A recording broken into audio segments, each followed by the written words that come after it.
બનાસકાંઠા જિલ્લાની આર્થિક વ્યવસ્થા જેના ઉપર ટકેલી છે એવી બનાસ ડેરી દૂધના વ્યવસાય સાથે સેવાકીય પ્રવૃત્તિઓમાં પણ આગળ હોય છે। આજે ધાનેરા તાલુકાની વધુ એક રમુણ પ્રાથમિક શાળાના જરૂરિયાતમંદ બાળકોને સ્વેટરની ભેટ આપવામાં આવી છે। રમુણા ગામમાં આવેલ દૂધ ઉત્પાદક સહકારી મંડળીના મંત્રી ભરતભાઈ પટેલે પોતાના ગામની પ્રાથમિક શાળાના જરૂરિયાતમંદ બાળકો કે જે આવી કડકડતી ઠંડીમાં સ્વેટર વિના શાળાએ અભ્યાસ માટે આવે છે, આવા બાળકોની યાદી મેળવી આજે ધાનેરા તાલુકા પ્રાથમિક શિક્ષણાધિકારી જાગૃતિબેન દેસાઈ સાથે ગ્રામજનોની હાજરીમાં બાળકોને સ્વેટર આપવામાં આવ્યા હતા। ધાનેરા ખાતે ઘણા સમયથી પ્રાથમિક શાળાના બાળકોને અનેક પ્રકારે મદદ કરવામાં આવી રહી છે, જેના ભાગરૂપે અત્યારે શિયાળાની ઋતુમાં સ્વેટર આપવામાં આવી રહ્યા છે। રમુણા પ્રાથમિક શાળાના આચાર્યએ સેવાભાવી આગેવાન તેમજ બનાસ ડેરીનો આભાર માન્યો હતો।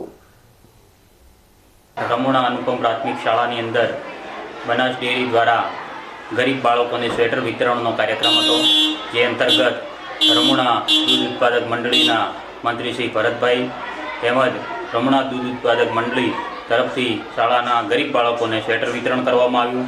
આ સંદર્ભે તાલુકાના પ્રાથમિક શિક્ષણાધિકારી બેન શ્રી જાગૃતિબેન દેસાઈ, બીકે ન્યૂઝના પત્રકાર રમેશભાઈ પ્રજાપતિ ઉપસ્થિત રહી અને ગરીબ બાળકોને સ્વેટર વિતરણ કર્યું। આમ સેવાકીય કાર્યમાં હંમેશા અગ્રેસર રહેતી બનાસ ડેરી અને રમેશભાઈ બીકે ન્યૂઝ અને દાતાશ્રીઓનો ખૂબ ખૂબ આભાર।